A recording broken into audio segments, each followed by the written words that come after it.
Have you recently had someone you love pass away and they've been cremated?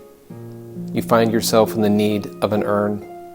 You certainly could buy one of these kinds of urns, the more traditional urn, or you could buy a more progressive urn, which is the new patented doll urn. With a doll urn like this, you'll wish more people would die. Today, we're going to be talking about another funny patent, a patent for a doll urn. That's right. Hey, my name is Wes Austin. On my channel, we talk about funny patents, legal news, and stand-up comedy. Let's dig in. So here's the actual patent, and you can see the title is for a doll urn. And we can see the patent number, which is 7627935. This patent issued in December 2009. Now the patent did say that the doll can be made and constructed to look like the person that is deceased.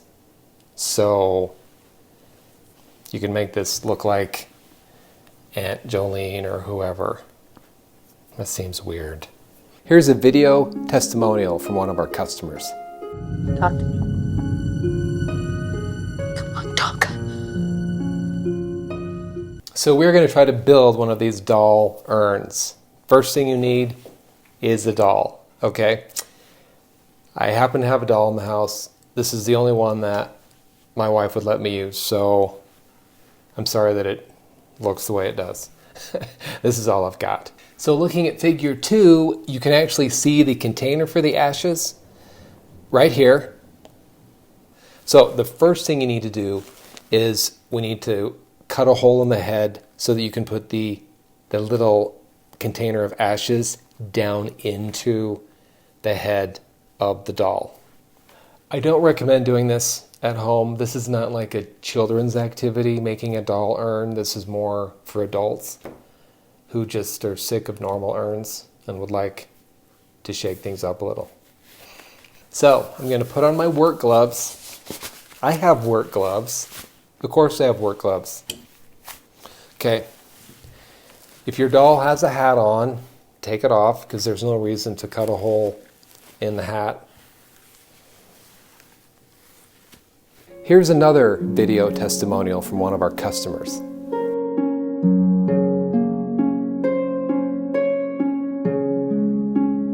Now you've got to cut a hole in the head so that you can put the ashes down in here. All right, let's cut a hole in this doll's head. This feels really wrong. It feels really messed up. So just keep that in mind.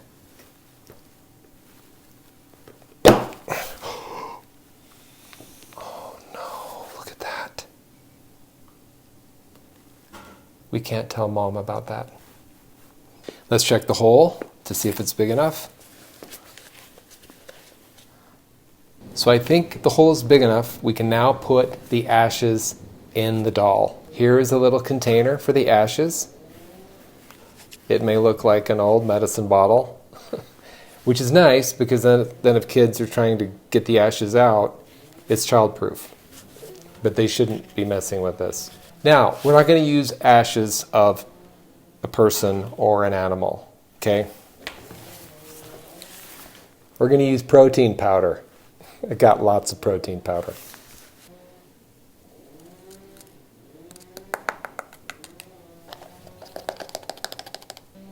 Okay, the remains are now ready to go in the doll's head.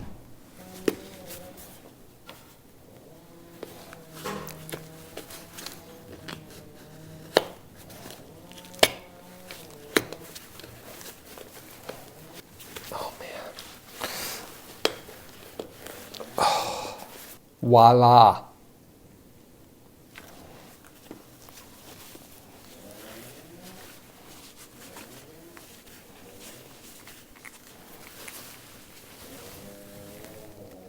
Good as new. Here's another video testimonial from one of our customers.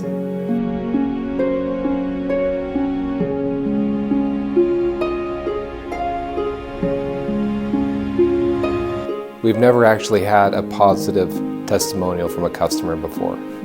Now let's go on to the next step. I should point out this thing here This is a speaker from a voice recorder so that you can play messages from the deceased person.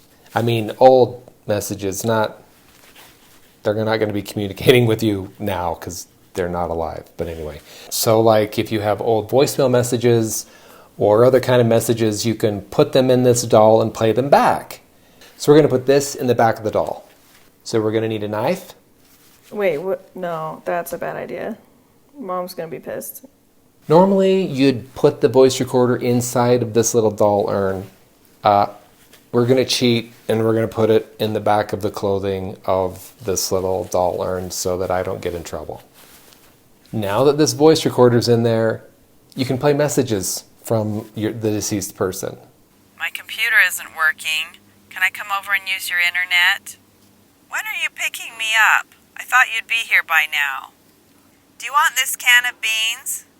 They expired last year, but I'm sure they're probably fine. But you may want to filter through these messages before you put them in there just to make sure they're appropriate and it's not going to get weird or uncomfortable. Hey, do you have some Imodium AD at your house? Your dad has really bad diarrhea and we need some. The patent also said you could put some information on the feet of the doll urn, like the person's name, their birth date, their death date, their favorite ice cream. So let's go ahead and put some information down so we can follow this.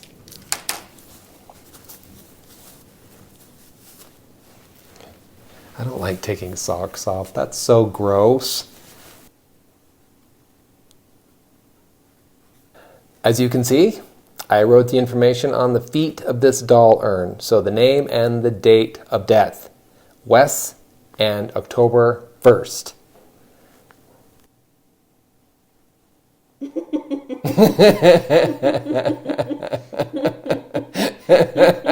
Did you catch that? That was kind of funny.